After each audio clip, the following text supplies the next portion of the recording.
Apocalipse, capítulo 11.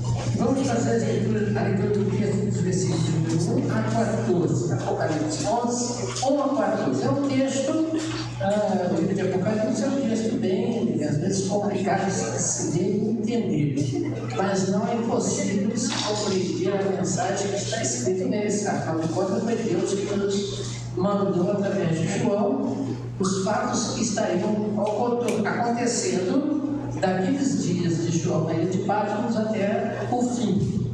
Então, apesar de difícil leitura, e muitas coisas aqui são figuradas, não significa que não seja possível a gente estudar e tirar daqui algumas lições para nossas vidas. Então, Apocalipse capítulo 11, versículo de número 1 a 14. Diz assim então João: deram-lhe um caniço semelhante a uma vara de medir, e me foi dito: vá e meça o templo de Deus e o altar, e conte os adoradores que lá estiverem. Exclua, porém, o pátio exterior, não meça, pois ele foi dado aos gentios. Eles pisarão a cidade santa durante 42 meses.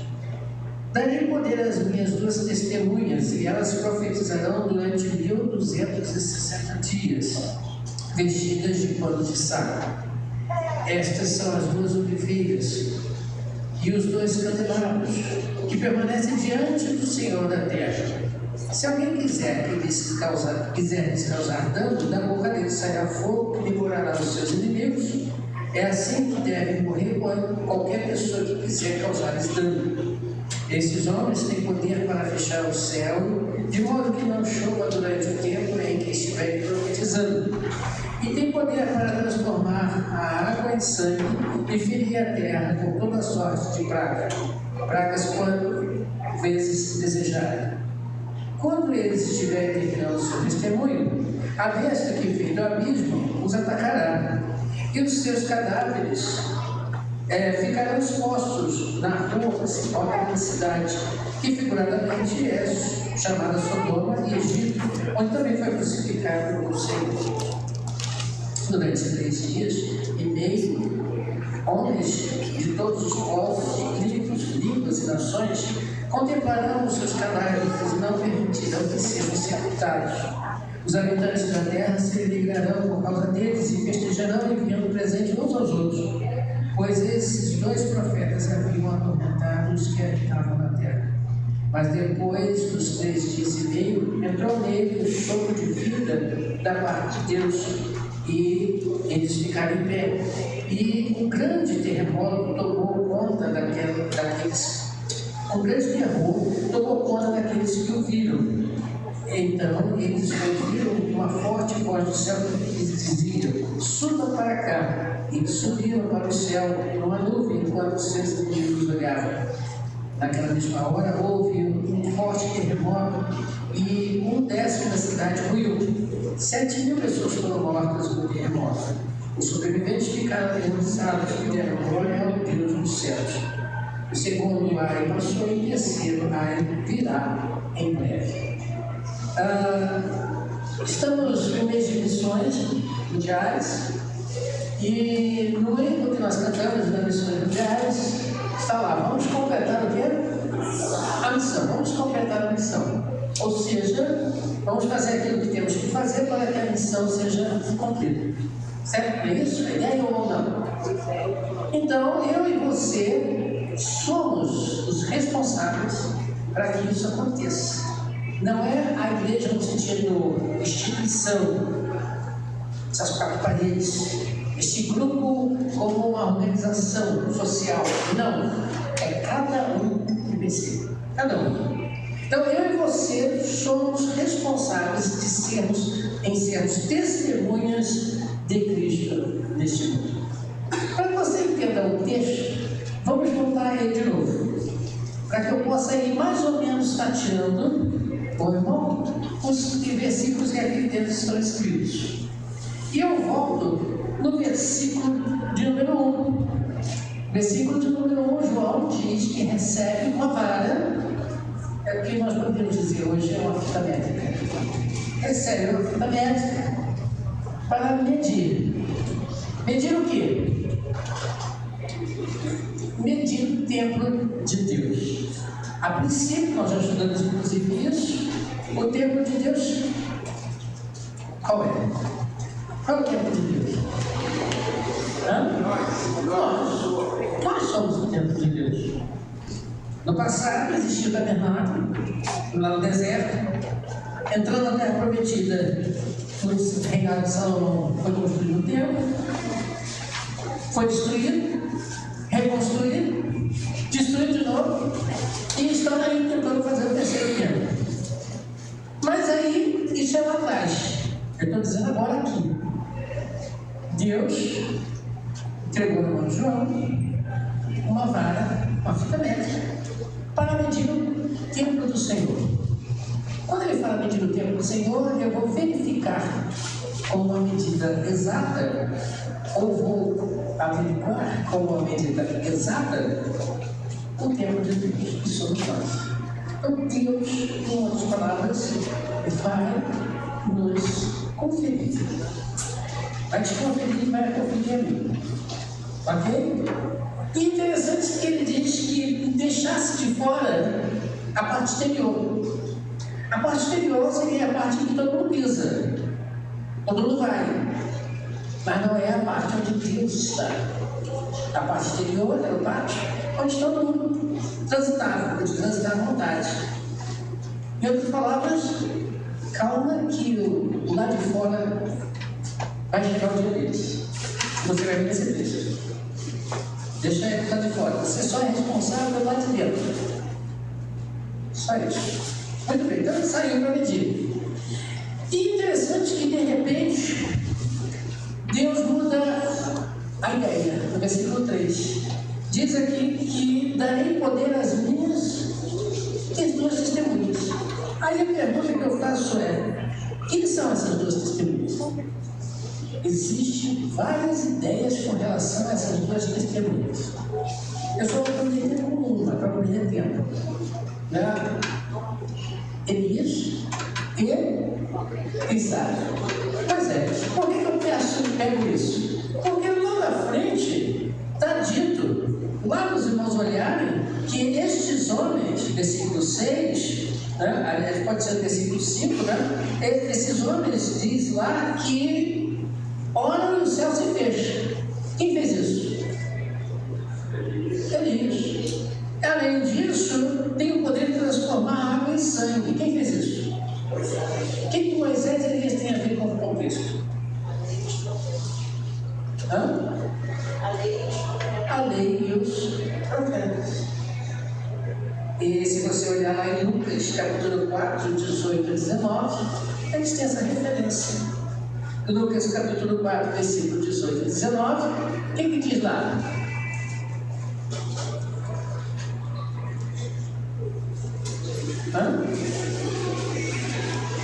O Espírito do Senhor está sobre Jesus Cristo, quando ele diz Isaías para ler, onde me convidou ele para ler.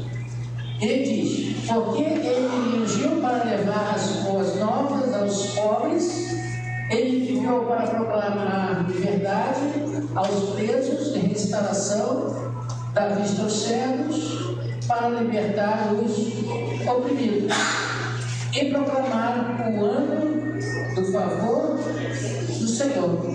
Veja bem, eis que Jesus Cristo diz, está sobre ele, foi ungido para quê? Proclamar. As duas testemunhas são aqueles que proclamam. A gente vai ver o que daqui a pouquinho.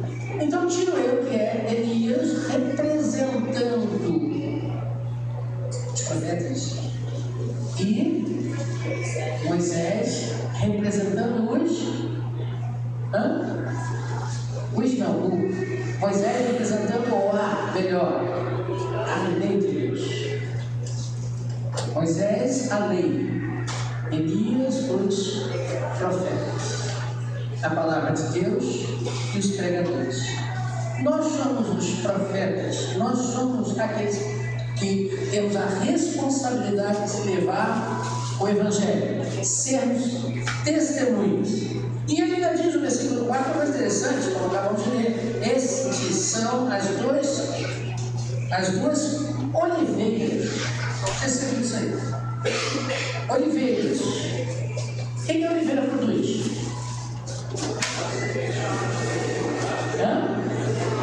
Azeitona. Delícia de azeitona. Você gosta de azeitona? Eu gosto. Salgadinha, gostoso, né?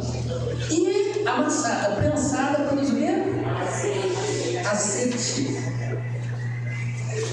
Produz azeite. E azeite na Bíblia, no Velho Testamento, principalmente, representava quem? O Espírito Santo. Então, eu e você fomos ungidos com o Espírito Santo para sermos essa testemunha. E os dois candelabros. O que os candelabros significavam? Nós já estudamos aqui há pouco tempo atrás. O que os candelabros significavam? A luz. A luz. Mas que luz? A luz do mundo, tá certo. Mas eu queria que você puxasse um pouco mais. O candelabro tinha 12 livros. Ou seja, o povo de Deus. Você é o povo de Deus? Então você tem que transmitir essa luz. A luz ao mundo. Sem Cristo. A luz ao mundo. Estão eles caminhando nas trevas. Outra coisa interessante, como diz o texto, que um dia, isso tudo vai parar. Quando eu leio isso, versículo 7, quando eles tiverem terminado o seu testemunho, a besta que vem do abismo os atacará e os vencerá. A gente leu, que já estudamos inclusive sobre isso, que a Igreja de Cristo, ela nunca perecerá, né? Não foi isso que nós temos uma vez? Jesus Cristo disse que as portas do inferno não prevaleceriam. Então a igreja deveria ser vitoriosa, e realmente é. Jesus Cristo não está mentindo. Mas por que aqui está dito que a besta os vencerá? A besta vai matar. Como é que é isso? Como é que você entende isso? Abra comigo lá em Apocalipse 13, 1:18, você vai entender. Lá no livro de Apocalipse 13, 1:18. O que diz aí do texto? Olha só. Então, o dragão se pôs em pé na areia do mar. Viu uma besta que saía do mar. Esta tinha 12 chifres, 7 cabeças, com 10 diademas, um sobre cada chifre, e em cada cabeça um nome de blasfêmia. A besta que vi era semelhante ao leopardo, mas tinha pés como de urso e boca como de leão. O dragão deu à besta o seu poder, o seu trono, a grande autoridade. Uma das cabeças da besta parecia ter sofrido um ferimento mortal, mas o ferimento mortal foi curado. Toda a terra ficou maravilhada e seguiu a besta.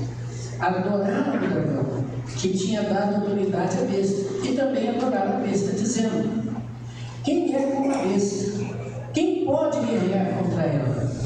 A besta foi dada uma boca para falar palavras arrogantes e blasfemas. Foi-lhe dada também uma autoridade para agir durante 42 meses. Ela abriu a boca para blasfemar contra Deus, para amaldiçoar o seu nome e o seu tabernáculo e os que habitam nos céus. Foi-lhe dado poder para guerrear contra os santos e vencê-los. Foi-lhe dada autoridade sobre toda tribo, povo, língua e nação. Todos os habitantes da terra adorarão a besta. Aqueles que não tiverem seus nomes escritos no livro da vida do Cordeiro que foi morto desde a criação do mundo. Aquele que tem ouvidos ouça. Se alguém há de ir para o cativeiro, irá. Se alguém há de ser morto à espada haverá de ser. Aqui estão a perseverança e a fidelidade dos santos. Então vi outra besta que saía da terra com 2 chifres como o cordeiro, mas que falava como um dragão. Exercia toda a autoridade da primeira besta em nome dela, e fazia a terra e os seus habitantes adorarem a primeira besta, cujo ferimento mortal havia sido curado. Ela realizava grandes sinais, chegando a fazer descer fogo do céu à terra, à vista dos homens. Ela enganou os habitantes da terra por causa dos sinais que lhe foi permitido realizar em nome da primeira besta. Ordenou-lhe que fizesse uma imagem em honra à besta que fora ferida pela espada, mas viveu. Foi-lhe dado o poder para dar fôlego à imagem da primeira besta, de modo que ela podia falar e fazer que fossem mortos todos os que se recusassem a adorar a imagem. Também obrigou todos os pequenos e grandes, ricos, pobres, livres e escravos a receberem certa marca, na mão direita ou na testa, para que ninguém pudesse colocar nem vender a não ser que tivesse a marca. Quem é o nome da besta ou o número do seu nome? Aqui está a sabedoria. Aquele que tem entendimento calcule o número da besta, pois é o número de homem. Este número é 666. Você leu comigo o texto e percebeu que fato é que quando a besta que vier do mar vai lutar e vai vencer. É claro que ele tem muitas figuras, muitos significados para a gente, que não é o nosso objetivo. Outro dia a gente pode estudar isso daí. Mas uma coisa é, essa besta que vai vir do mar, e segundo alguns teólogos isso significa entre as nações, de dentro das nações, ou da realidade, esta besta tem grande poder. Vocês viram lá, o leopardo, o urso, o leão, são animais ferozes que trazem bastante destruição. Este vai lutar contra a igreja e vai vencer. Vai vencer.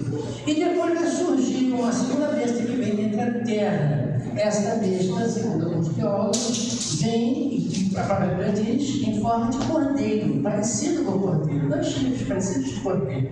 E esta besta vai fazer tudo para que a primeira besta seja adorada, exaltada. E ela vai levar para que as pessoas adorem esta besta e sirvam essa besta. E a perseguição será tão grande que aquele que tiver que morrer, vai morrer. Está dito lá. Se a espada, a prisão, vai morrer, não tem jeito.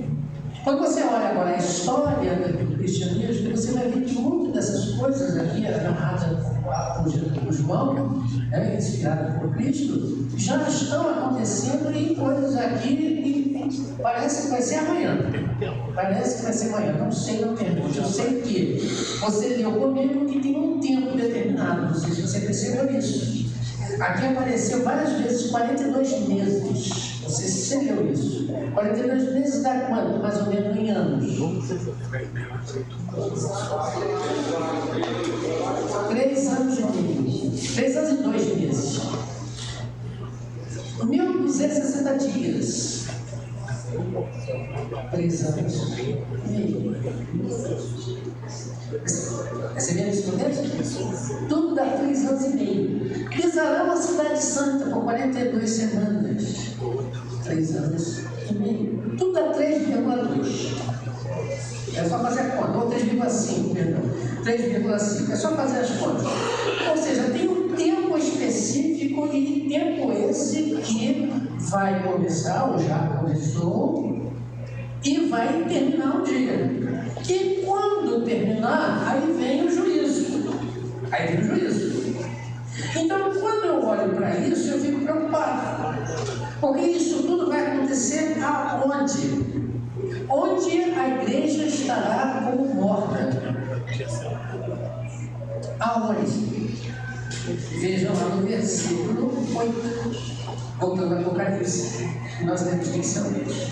No versículo 8, dito é que os corpos, ou seja, a igreja, os que estão testemunhando, nós, estarão, os seus corpos, os nossos, caídos, expostos na rua principal, ou seja, rua de acesso para todo mundo.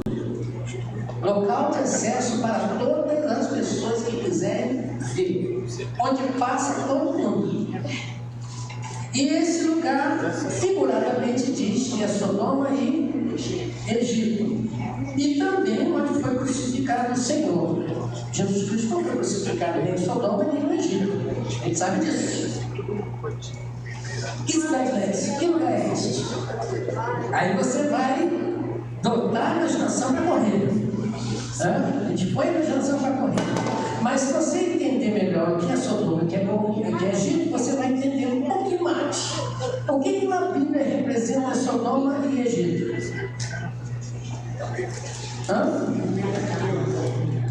Não.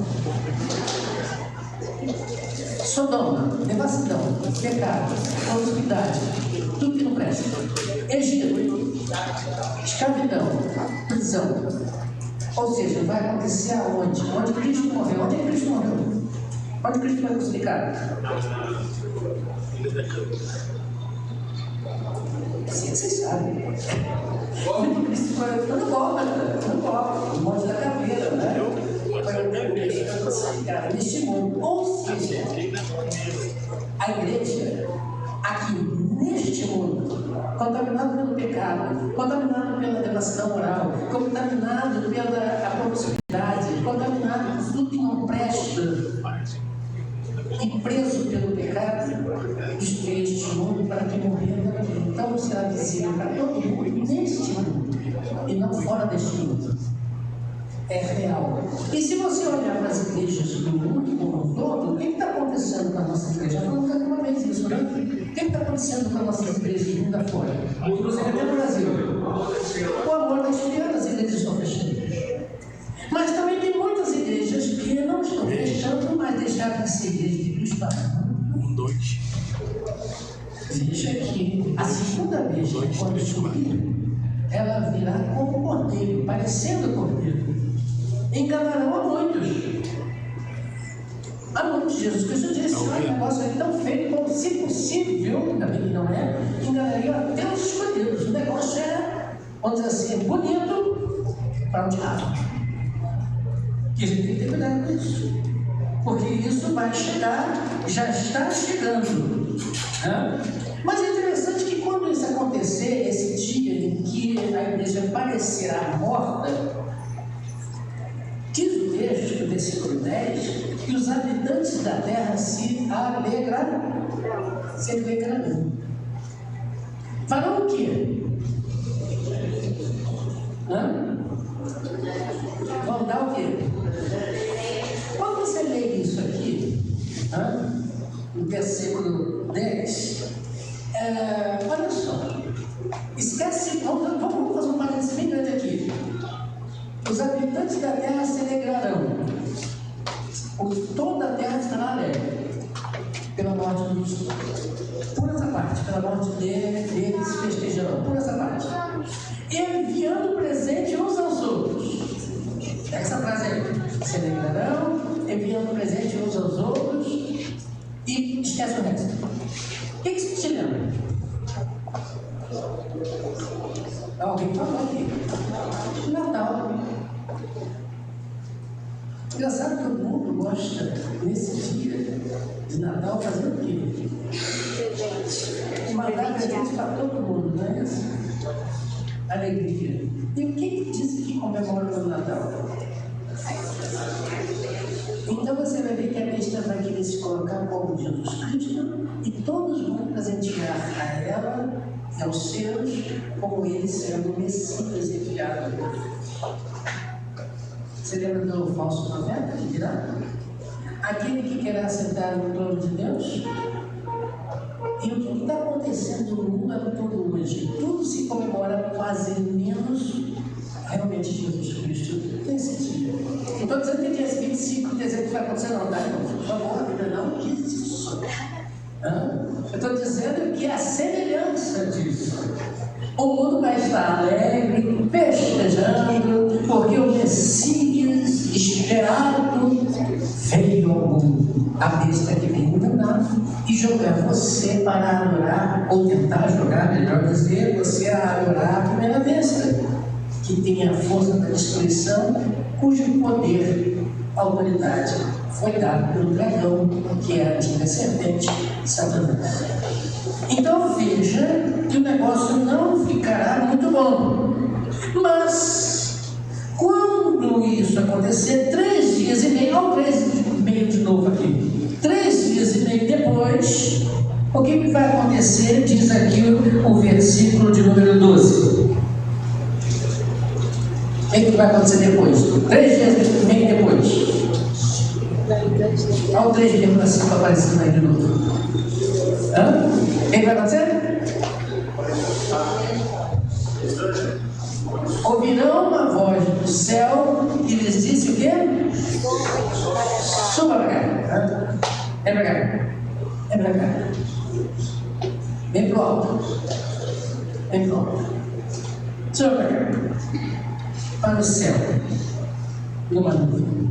Quem subiu assim? Jesus. Jesus. Fonte da vida. Sabe o que significa a palavra céus?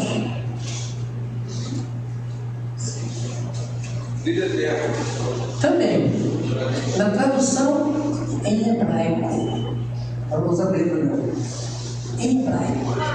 A palavra céus ela é derivada de 2 palavras. Lugar alto, água. Abundante água. Isto aqui? Água da vida. A palavra céu está lá em hebraico, em Gênesis capítulo 1, versículo 1. E criou Deus os céus e a terra. Para o céu, em hebraico, quer dizer lugar alto, acima. E água. Deus é a fonte da vida. Então, ali nesse versículo espiritual, você está lendo exatamente isso. Venham para junto da fonte, aonde do céu existe um rio que sai do trono de Deus, que abastece, onde tem a árvore da vida, onde aqueles que lá estiverem comerão e viverão para todo o sempre. Olha que coisa linda! Isso, aí na sequência, se você perceber, a igreja então está sendo o quê? Arrebatada. E quando isso acontecer e a igreja for arrebatada, vai acontecer uma coisa terrível. Então, no versículo 13, o que vai acontecer? Na sequência, terremoto, destruição, pessoas vão morrer. Mas no final dito é que aterrorizados, estes que sobreviverem darão glória a Deus do céu. Não está escrito aí, e nem força e barra, porque não tem como fazer isso, e se converter. Todo joelho se dobrará, e toda língua confessará Jesus é o Senhor. Julgamento é o fim de todas as coisas. Então, depois dessa grande tribulação, depois desse grande passeio, vamos dizer assim, das dificuldades, lutas, da obra, Cristo voltará para buscar a sua igreja e fazer o julgamento, realizar o julgamento, onde todas as coisas não de acontecer. E aí, o que você tira de lição para nossas vidas agora? O que você tira de lição para nossas vidas? Primeiro, já falei, somos as testemunhas de Cristo, você e eu. E temos um tempo que não é muito longo. Se você olhar aí, novamente, temos um tempo, não é muito longo. Pode ser que para Deus ou para você pareça grande demais, né? A ideia é tempo determinado, vai acontecer, e no dia que chegar ao final, nos últimos instantes, fechou, acabou tudo, você não poderá fazer mais nada. Jesus Cristo disse, inclusive, que a gente precisa trabalhar enquanto porque à noite e ninguém pode fazer mais nada. Então, quando chegar lá, acabou, que foi, que não foi, tá lascado. Tá perfeito. Então, essa responsabilidade sua e minha é o seguinte: se você percebeu, estamos em guerra. Estamos em guerra. Não contra homens, contra carne, contra sangue, mas contra o quê? As hostes espirituais. Pergunto eu, quem está vencendo essa guerra? A igreja. Por enquanto, Satanás. A violência, o amor, tudo aumentando. E a fé e a esperança. Jesus Cristo disse isso, que foi ficado. O amor esfriaria, a iniquidade aumentaria, a fé diminuiria, a violência aumentaria e a igreja vai não perecer, porque o inferno não vai vencê-la, nunca, mas parecerá um dia derrotada. E esse dia, eu digo com tristeza, não está longe. Porque hoje, inclusive, até é ensinado por pessoas que se dizem teólogos dos cultos e coisa e tal, escrevem até livros por isso, dizendo que não se deve nem pregar falando de pecado, para não espantar a clientela. Isso não é novo, não. Não. Há mais de 20 anos atrás eu já escutava essa frase: não se pode falar sobre pecado. Onde está escrito isso? Na cabeça de pessoas que são pervertidas, que não querem pregar o evangelho. Temos que anunciar. Só Jesus Cristo salva. Não é a religião, não é estar na igreja, não é participar de atividades religiosas, não, é Cristo e somente Cristo. Como fazer que a pessoa doente entenda que ela está doente? Mostrando que ela está doente. Você pode até negar o fato, mas se você não procurar um médico para se tratar, não vai ajudar a dar em nada. E se procurar e não tomar um remédio, também não adianta em nada, não é verdade? Então o mundo está assim. Estão enfermos, estão caindo, e eu e você temos a incumbência de completar a missão. Jesus Cristo começou, e eu e você temos que continuar, porque isso vai um dia acabar. Você pensa que não vai. As pessoas já não estão querendo ouvir o evangelho hoje. As pessoas até têm raiva de crentes. Semana eu estava conversando com um irmão, inclusive sobre alguns músicos aí que tem na nossa região, aí na nossa, mundo cristão, né? Que estão demandando. Antes falavam de Cristo e agora estão no mundo debochando de Cristo. Há muitos anos atrás, quando eu estava dando uma vez no seminário sobre adoração, eu disse uma coisa interessante que vai receber acontecendo muito. A Jesus Cristo disse que o mundo nos odiaria. Não é verdade? O mundo nos odiaria. As nossas obras, os nossos feitos, tudo ele nos odiaria, porque primeiro odiaram a ele, perseguiram a ele. E eu não consigo até hoje aceitar que certas músicas são cantadas no mundo como se fossem naturalmente boas. O que são músicas ditas evangélicas, cristãs, gospel? Eu não consigo entender cantores fazendo a abertura de escola de samba. Eu não consigo entender isso.